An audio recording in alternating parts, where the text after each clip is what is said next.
Today's episode is one that I always wanted to record since a very long time because it's about a trap that no one tells you about and warns you about. You know, when you're never challenged, what happens? Your mind stops really being sharpened. When nobody questions you back, when nobody pushes you back, you stop questioning your own assumptions. They really stop asking questions because questions sometimes feel like admissions of ignorance. You become everyone's target, especially in an environment where people sees you as a threat.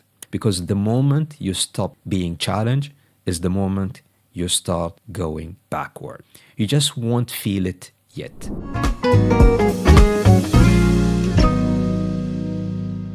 Marhaba and how's it going everyone, and welcome back to Yuwab. Yuwab is all about knowing yourself because that should be your ultimate goal. Why you do that? For a better self and those around you.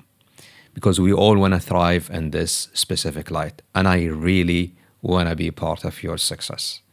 I'm your host, Saeed Alghafri, and welcome if this is your first time with us. And for my usual guests, I'm very much grateful that you are here. Before we get started, if you have not rated Yuwab until now, I ask that you do it.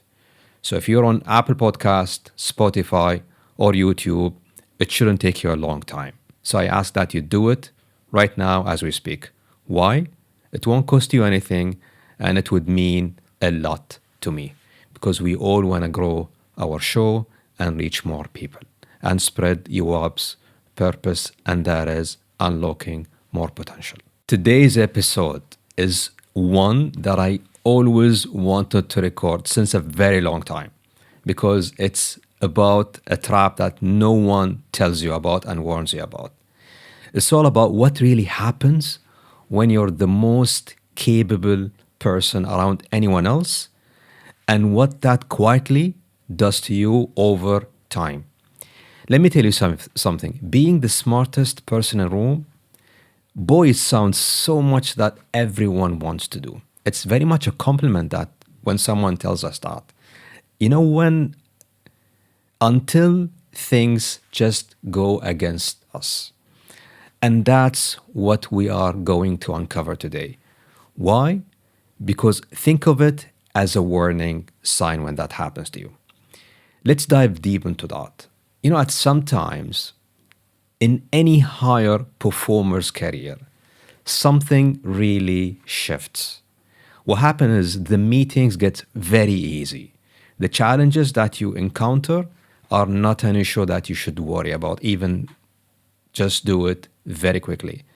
And the challenges that you are having are not very much of a worry that you should have. Not because the problems are simpler, but because your mind is moving very fast and faster than anyone in a room that you're in. Yes, you see the answer before anyone else even finishes framing any questions. You sit through discussions thinking, we already know the answer. Why are we really here? You find yourself finishing anyone's sentence in your head, sometimes even louder than anyone else. And for a while, it feels like it's an advantage, like you have done it really all. But the room you dominate is also the room that really stops developing you. You know, when you're never challenged, what happens? Your mind stops really being sharpened. When nobody questions you back, when nobody pushes you back, you stop questioning your own assumptions. And when people around you defer to your judgment by default, you lose the very friction that made you so good. And that is the most dangerous part. It happens really gradually that you don't even notice until the cost is already very significant. You know why this is so important? The capability that got you over there and to the top of that room isn't the same capability that will take you further. Growth really requires resistance. It requires being wrong sometimes. It requires being in conversations where you are not the most informed person. But the leader who has spent years being the smartest in any room and those around that specific person often loses the ability to do those things comfortably. They really stop asking questions because questions sometimes feel like admissions of ignorance. They really stop seeking feedback because the people around them have stopped really being honest with them. And they really start surrounding themselves with people who very much confirm rather than challenge them. And very much slowly, without even realizing it, they build an environment that reflects their own thinking back to them as if they're speaking to themselves. And the most dangerous part, you become everyone's target, especially in an environment where people sees you as a threat. Let me tell you something. Jealousy, God forbid that doesn't happen to you. Where people just wait until you make that mistake or anything that would really make you out there or a threat for them to basically put you in a very much of a trap. That is why it's very much always smart to read the room dynamics first before rushing into addressing things, unless it's really your own thing or it's on your company. Otherwise, don't rush into addressing anything else. Let me share with you a few examples of how this patterns really shows up. Think of that executive, who have been blessed by having someone in their team. And that someone is basically never been challenged because that person has been always been supported by that person. And then that executive will be thinking why nobody else is really participating in discussions because you have not allowed anyone else to speak except for that other person. So don't really question why no one wants to participate and everyone is silent. Or think of that CEO who only prefers people to go their way and admire them, and then wonders why nobody ever brings them bad news early enough so that they can tackle it. Very normal. Or that vice president who walks into meetings dismissing everyone, and then they really wonder why no one else speaking up or coming up with ideas. Or that person who thinks that, listen, you know what, I'm the smartest and I don't really need anyone else. Kind of an attitude.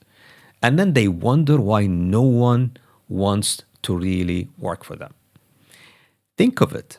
Brilliance sometimes without input becomes very much stagnation. It just wears you and then makes you wear that convincing mask over time. Let me now share with you some stories that very much talks about what we're going to speak about today. I once coached a person, and this person came to me for support. Honestly, this person wanted to be coached because he was very much stressed. So what I do most of the time when someone wants to be coached, I always go deep into what exactly they are going through. So we go into this exploration phase. Now, when we started, this person told me that he was brought for a new and very much of a strategic project. And when we go through his credentials and what this person has been doing, this guy is very much intelligent from what he has done.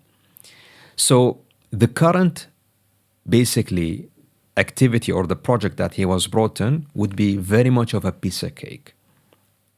Now, the company where he was in wanted to basically have that project done in a fast track route, and they wanted to keep the daily activities not very much affected. All right? But everyone was very much interested into that project.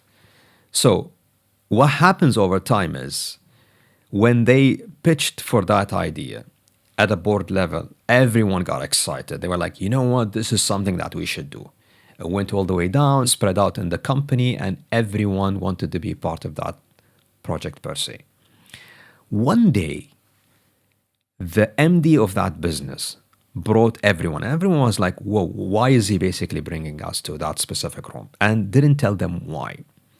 And then they walked in and he's like, you know what, guys? I'd like you to do whatever this person wants. No question asks, and I don't want anyone to tell me why.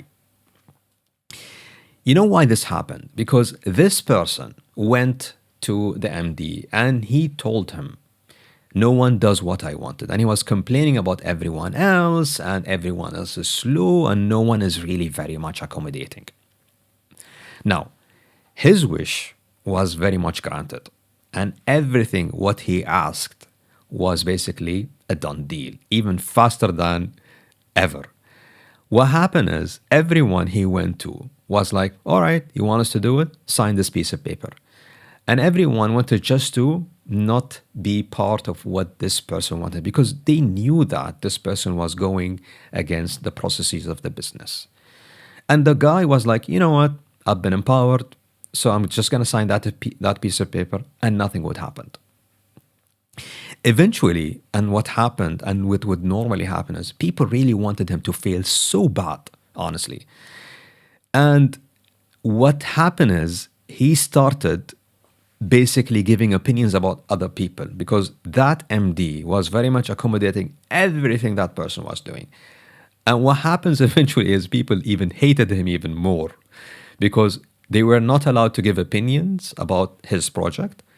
And he was very much vocal about their processes and their functions, even if he was not right. But he did sound as if and look as if he was the smartest person ever in any room that he walked in. Then came a time that this project was very much had a hiccup, honestly. And guess what happened? Even his team hated him so much that they did not inform him about that specific mistake or that specific hiccup. And he was like, what really happened? Why no one told me about what's really happening? And then all of a sudden, that news went all the way to the MD and everyone in the business. And everyone became against that person. Now, things just piled up until he got really stressed. And this is where we met. And he was telling me, you know what, Saeed, I am pretty much stressed and I want to be really coached on what to do. So we really coached him the hard way. And he agreed that he should have been accommodating everyone else very much, even a little bit, but he should have done that and include everyone. Why? Because everyone wants to be part of that strategic project. And it's very much exciting for them because what they've been doing is very much straightforward and routine. And eventually, once this guy started to apply that, things got better. Things got to be part. They were able to basically sound their opinions and slowly got their support. You see what happened? This guy, when he started listening to other people and not dismissing everyone else and reading the dynamics, he got everyone else to his side. Let me share with you another story. And this story is very much personal. There was a time in my life where if there was any new project, very much exciting, in the company that I used to work in, that would be given to me straight away. And I was very much grateful for such confidence. One day, we were asked to do a self-awareness and very much of a psychometric test. It's just knowing ourselves, what our strength, what's basically our needs for improvement, and very much of an interview with those I work with. Now, this was the first time that this basically was happening to me. And deep inside, I'm like, I don't want to do it, but you know what? Fine. That should help. What I was really very much not happy with is that 360 feedback that I would get from my peers, the people that they report to me, and my supervisors. And I wasn't yet a C suite person at that time. Now, after some time, the feedback came. And honestly, I was very much nervous. Why? Because people will start judging me. And I'm like, you know what? What the heck? Why are they basically judging me? And after that, I was blessed to have a coach. So we went through the feedback. And the coach, started with the positive things like anyone else. And he was like, you know what, Said? People really appreciate you. And I'm like, all right, great. You know what? People really value what you bring. I'm like, come on, man. I want to listen to the negative stuff. And he was like, wait, hold on. And people believe that you have a bright future, and so on. And then came the stuff that I really didn't want to hear and I really wanted to hear. And what he called them is the needs for improvements areas. And I'm not going to mention them all, but I'm just going to mention what's relevant to today's episode. So he was like, the first one said, people are saying that you don't listen. And I'm like, but I listen. I was like, very much defending. And this one, the second one is, this one really, it was very deep actually. People says that you do what you want and what you really feel. And the list really goes on. And boy, that feedback was very much painful. Very much painful. And it took me a very long time to process that feedback and understand what basically happens. And I'll be honest with you, I wouldn't be doing what I'm doing today if it wasn't for that feedback. What happens after that? I'm like, you know what? I was doing a great job. Everything was amazing. I had great results and all that good stuff about me. I was really very much pushing that feedback. And after we finished, the coach then said to me, and I really would not forget these simple words. He was like, Saeed, slow down. All right? Slow down. This is not really a marathon where you are going to be the only person to win. You are part of the team. And what was at that time happening is that your team, my team was very much behind. As if I finished the marathon and I'm like telling him, come on, man, run, run, run. And honestly, I was very much not accommodating them. Listen, I'm not saying forget the results of the business, but sometimes we very much need to pull our team and very much start to accommodate and run together as a team and then win together. That was the feedback that was given. And honestly, I've learned a lot from that feedback, and I wouldn't be very much a CEO later if it wasn't for that feedback. Here are 3 key things to do to make you the smartest person in any room and wins everyone's heart. The first thing, even if you know, learn to listen. What happens to most of us most of the time, we ignore the room dynamics and people reactions. What I want you to do next time, slow down and actively listen. Watch out for these reactions, those body languages, as if you are not there. People may think that you are going nuts. Just resist speaking. I know it's very much difficult and I've been there, but most leaders that I know, they listen more than speaking, and I've learned that the hard way. The second thing is create the conditions for honest input. The people around you will tell you what you think you want to hear, unless you make it genuinely safe for them not to. Ask questions, and always ask questions even if you know the answer, and most importantly, if you don't know the answer yet. And invite disagreements explicitly, the healthy ones. When someone challenges you, try to resist the reflex to explain why or to basically defend. Sit with it for a while. The quality of that information is very much a direct reflection of the environment that you have created. If it's an honest environment, you're going to get that. If it is basically very much what you want to hear, you are going to get that. The first one is much more better for you. The third thing is get a coach, a peer, or anyone else, a partner, a friend. Not someone you really admire, not someone who works for you, someone who will tell you what they actually think. The most effective leaders I've known, all of them, at least they have one person or maybe two people in their life who are not very much impressed by them. That relation, it's very much not a luxury. It's not something that you would be very much like to be there. For me, I think it's very much a necessity, and you should have that. Now, I'd like you to reflect on what you heard in today's episode and ask yourself these questions. The first one, when did you last genuinely change your mind about something important because of what someone else said? The second thing is, are the people around you getting more honest over time or less? And ask yourself why. The third question is there a belief or an assumption you hold that no one around you ever challenged? And what would it mean if that assumption was wrong? The fourth question is, who in your life tells you what you need to hear or what you want to hear? And when did you last spend real time with them?